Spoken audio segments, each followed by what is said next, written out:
Alright, so these spoilers are absolutely insane. Timeskip Boruto is finally here, guys. We finally have Sarada's full design, we have Boruto's full design, we have Mitsuki's full design, we have Kawaki's full design, and something very interesting is happening here with Kawaki entering this time space with Naruto and Hinata. So we're definitely going to tackle this when we get to that specific point in the spoilers, because I saw some misinformation on the internet about Kawaki's abilities, so we're going to address that later on. But in addition to that, we have a new Hokage and we finally have the Leaf's destruction. So this chapter is really pushing ahead when it comes to Boruto's plotline. But as I normally do, let's start from the top. So based on what Abdul posted on Twitter, the first thing we got was a double page spread by Ikimoto with Boruto on the cover. So this one really looks cool. It reminds me of Naruto's Sage Mode cover that we saw before he fought Code. So this one looks pretty cool. Although I will say, I think people are more interested in seeing a double page spread in the actual manga itself, because we have gotten double page covers before, at least on the covers of the magazines and so on. But it does look cool. Boruto looks very cool, and I like the homage to Naruto, especially for the first chapter of the time skip. Now the next post says Sarada's full time skip design, chapter 1, first page. So this is after the cover page, which is Boruto. So the first page says, in the village of Konoha, which has undergone a great cataclysm in the past, in front of the Hokage's room, Sarada with a dissatisfied face. And this is where we get to see Sarada's full time skip design, and I actually really dig it. It has grown on me a lot lately, so I think it's really cool. One problem I have is the boots, or are the boots to be specific. So I think the boots look okay, maybe they look better in action and so on, but the fluffy baggy style for the boots, it's something that people wear in real life. So I'm not saying that, oh, it doesn't make sense, but I wished it was more like Naruto's boots, the black boots Naruto wears with his Hokage uniform and so on. So I think that would look way cooler than this, but it does look okay. I think it's fine. But then it says that Sarada is seen arguing with Shikamaru, who is now wearing the Hokage cloak. So basically Shikamaru is the interim Hokage, or maybe is the actual Hokage with the face on the monument and so on, but I doubt that's the case. Then it says it's about Boruto's innocence and how he's not a traitor. Shikamaru is worried about Sarada as a shinobi. Sarada replied saying, my role model is the 7th Hokage, which is Naruto, not you. And we also got Konohamaru's new design and Shikamaru's new design under the Hokage cloak. Now when it comes to the dialogue itself, I feel like this was expected by Shikamaru. However, I will say, in a world where Genjutsu exists and they've already validated Sarada's loyalty to the village and to Naruto, I would think that he would cut her some slack and actually believe what she's saying if she does explain it properly, because there's an issue with characters not properly explaining what is happening to the individuals in the story so that the story gets to move in the direction they want it to go in. So I think that might be the case here, but I have to see the dialogue with whatever Sarada is saying to Shikamaru to see if she properly explained what happened, and see if Shikamaru is just being like uptight about it, you know, and he doesn't really care. So we'll have to see the dialogue itself before I say, yo, Shikamaru is a bad person or whatever, he's being stupid. I'm not going to say this yet because it depends on how Sarada explained the situation. Now, what I will say is that based on the time skip period, it appears to have been about 3 years, 4 years. So if this conversation is just happening now, which I doubt is the case, it seems like this is a reoccurring thing for Sarada, but if it's just happening now, then that's kind of weird. The reason why I say this is because of something that happens later on, which we're going to address in a few minutes. But before we get to that, it says here that the first look at Kawaki's time skip design, he's seen entering the dimension Naruto and Hinata are imprisoned in, the dimension where time stops. Explains why Naruto and Hinata haven't aged. Now this is where I have a problem. Now everyone is saying Kawaki has inaccessible speed because he's moving in a dimension where time doesn't flow.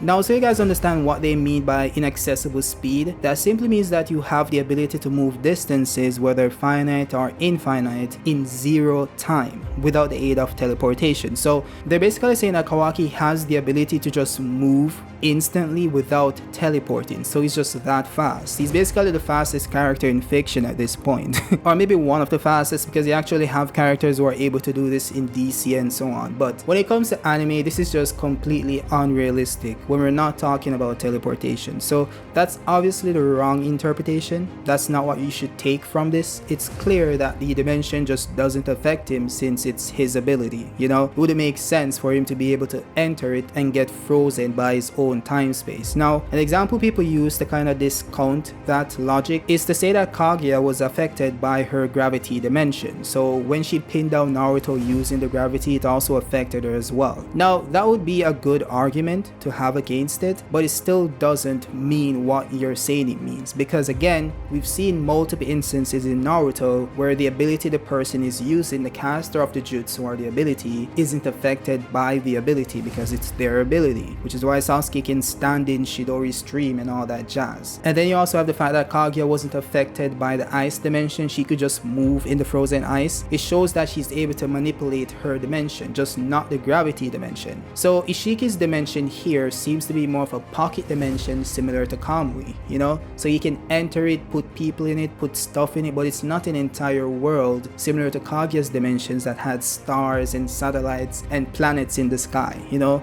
Kaguya's dimensions look similar to like planets and worlds, while Ishiki's dimension seems to be a pocket dimension you can store things in. So they're completely different things. So clearly what they're actually saying is that Kawaki isn't affected by the ability that freezes time in his time space. You know, that's the clear and most obvious interpretation. So I'm gonna go with that, but everyone else can say it's inaccessible speed and Kawaki is just the fastest character ever in Naruto, and everybody who's going to fight him is also inaccessible speed. So we'll see how that plays out. Now then it says that we also see Sumeru's design, no changes for Ada or Damon. Now just to correct that, there is a change for Ada. We can see it with the blouse itself, or maybe it's the same blouse, it just looks different to me, but it says no changes for Damon, which is pretty true, which I find very weird since it has been like 3 years. Why is Damon still like 10?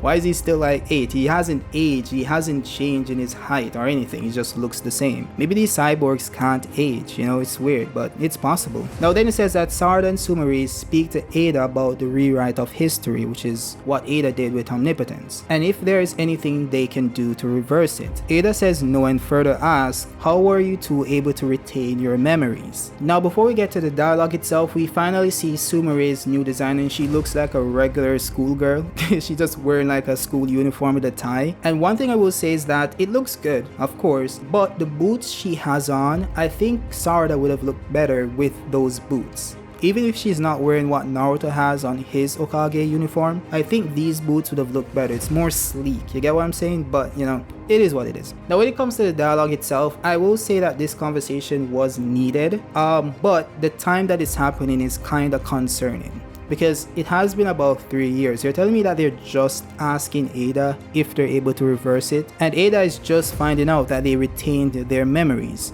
Now this part is very weird because Boruto literally told Ada that Sarada retained her memories, because we have to remember that what Boruto told Ada is that Sarada sent Sasuke to come save him. You know, she sent Sasuke to protect him because he was innocent. So it's kind of weird that Ada wouldn't pick up that Sarada remembers the real Boruto, which is why she did that. Why would she send Sasuke to protect Boruto when she believes that he's the one who killed the Hokage and all that jazz? It just doesn't make sense. So I would think Ada would have recognized or realized that Sarada does know the truth. So why is she pretending that she's just figuring it out? Now what I will say is that this might not be her just figuring out that they retained the memories. It could be that she's just asking them how they did it. But what I will say is that that's also a problem, because you're just asking them this, and based on Damon's reaction to this question and them not answering, it seems like they're just now asking them and not getting an answer. So I would like some clarification, because it could be similar to the thing with Sarada and Shikamaru, where she's just like asking the same things over and over again for like the past few years. That might be the case for Ada as well. It depends on how the dialogue itself, because you have to remember that this is Abdul and his team translating it. When we get the official translation, it might be worded differently. So I'm not saying that it's bad writing or whatever, I'm just saying that it's kind of weird when this conversation is happening. So we'll just have to wait and see, and hopefully the official translation is a bit different. Now then it says that Mitsuki gets a time skip design upgrade. Mitsuki still has his hate for Boruto, because you know Boruto is now Kawaki and all that jazz, and wants to end him. Kawaki says that Boruto cannot escape his eye, so Kawaki will know when he enters the village, and that part is very interesting. very, very interesting. How can he tell when Boruto enters the village using his eye? You know, maybe it's like the Byakugan, like he has enhanced vision and all that jazz, so that might be the case. We'll have to wait and see. But it says that he's also now able to fly, another one of his Otsutsuki inherited abilities. Now this part isn't surprising because Amado did say that they would end up having the ability to fly. You know, this includes Boruto as well, so I'd like to see that for Boruto, but Kawaki can fly now. Now then it says that Himawari and Chocho also get revealed. So Chocho is training with Himawari, who wants to become strong, and we see Himawari's new design. She has a longer hairstyle and whatever, she just looks like Himawari, I guess. Chocho looks like Chocho. No, she looks like she's gotten bigger. She's gotten bigger, but yeah, they're basically the same characters, and Himawari looks kinda weird with the hairstyle, but you know, she always looked weird. You know, we'll see how it plays out, I guess. As you can see, I'm not really interested in Himawari, but we can proceed. But then it says that Himawari has doubts about Boruto being a bad guy, and further thinks that Naruto isn't dead. She has this inner feeling that he's alive somewhere. So it does appear that everyone does think that Naruto is dead. I kind of had this theory that they would have like maybe had Ada search for him, and maybe they would say that he isn't dead because there isn't any confirmation of the bodies and all that jazz. But it does appear that everyone believes he's dead, including, you know, most of the villagers. But Himawari is kind of like, you know, off about it. She has a feeling that he's alive and whatever. So we also have the new designs for Inojin and Shikadai. They basically look the same. They haven't aged a bit, which is weird, but maybe it's just the perspective from the panel. You know, maybe they're actually way taller than they look right here, but yeah, that's it basically. But now we get into the good stuff, because it says here that Konoha gets attacked by Code's 10 Tails minion army, which are called Claw Grimes. Well, okay. Then it says Sarada protects the villagers, but they keep regenerating. So apparently they have the power to regenerate. Although when it says regenerating, I don't think that's what it means, because based on the image here, it seems like when she defeats one, another Clawgrime then appears using the belt on the defeated Clawgrime. And we know that Code is able to travel through these belts as well, and the Clawgrimes were shown to be able to do so as well when Code created them. So I don't think the correct word is regenerating, more like reappearing or reproducing probably. I think that's the correct word, but we'll just have to wait and see. But yeah, when it comes to power level, it seems like Sarada is able to one-shot them with just a kick. Mind you, these are the Clawgrimes created using the 10 Tails and Code's own chakra that supposedly surpasses Jigen's. So I'm just saying, you know, either these guys are just weak because it's just a portion of his power and a small portion of the 10 Tails, or Sarada is just really strong, but we'll have to wait and see. But yeah, that's base Sarada, by the way. We haven't seen Sarada use the Mangekyo Sharingan. Then it says Code makes his entrance. He also has a slashed eye, and he says good morning Sarada. We see him kinda emerging from the belt on the Clawgram, as I just said earlier, and he's looking directly at Sarada. Now what's interesting here is that Code has a slashed eye. Now this could simply mean that he has tried attacking the village before, and you know, maybe Kawaki did it. But I think what happened is that Code tried to peek on Boruto, because you have to remember that Omnipotence also affected Code, so he now sees Boruto as Kawaki and he hates Kawaki. So I think the person he would have attacked would have been Boruto, who is no longer in the village. He's like on his own with Sasuke and so on. So I think either Sasuke did it or Boruto did it with his katana, which we see him use in this chapter. I will say that I hope it hasn't nerfed Code's powers, because it's possible, because you know in Naruto that power is stored in the eye itself, so it's possible that Code is nerfed at this point,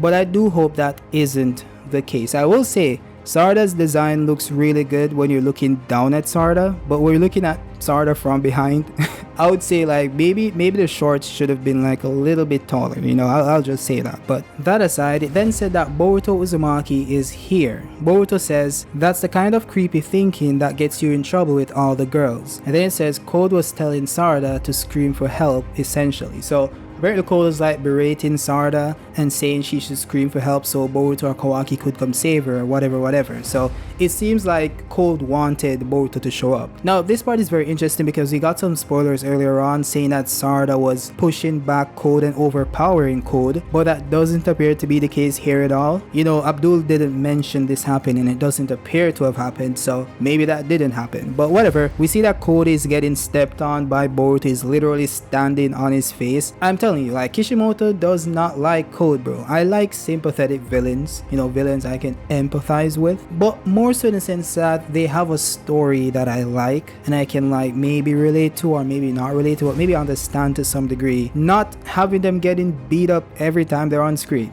That's not the type of empathy I want to have, you know, for the characters. So hopefully Code gets a W next chapter. But this is looking cool. Boruto looks really good, bro. He looks really good. But then it says here that the final 2 pages of the chapter, Sarada shocked to see Boruto. Meanwhile, Kawaki asserts, "You're out, Boruto," essentially meaning out of hiding. Then it says preview text, "The whirlpool of destiny, fate to be mixed together once again." And it shows Boruto standing there with Sarada and the Cloud Grimes, and also Code, Kawaki, and Boruto on the same panel. So that's where it ends. I think this was a really good chapter, kind of like set up a lot to happen. What I will say is that it seems to be very fast paced and a lot of stuff, I mean a lot of stuff happened off screen, and I kind of predicted this. They're gonna show us a lot of flashbacks. I predict in the next 2 chapters that shows us what led up to this point, or how Code lost his eye, how Kawaki mastered his abilities, because I saw another leak where Kawaki's using his Dharma gun or whatever you want to call it, and he has 8 spokes now and he only had 4 pre-time skip. So I think Abdul released a lot of stuff but not everything, so we're gonna like eat for this chapter. I believe I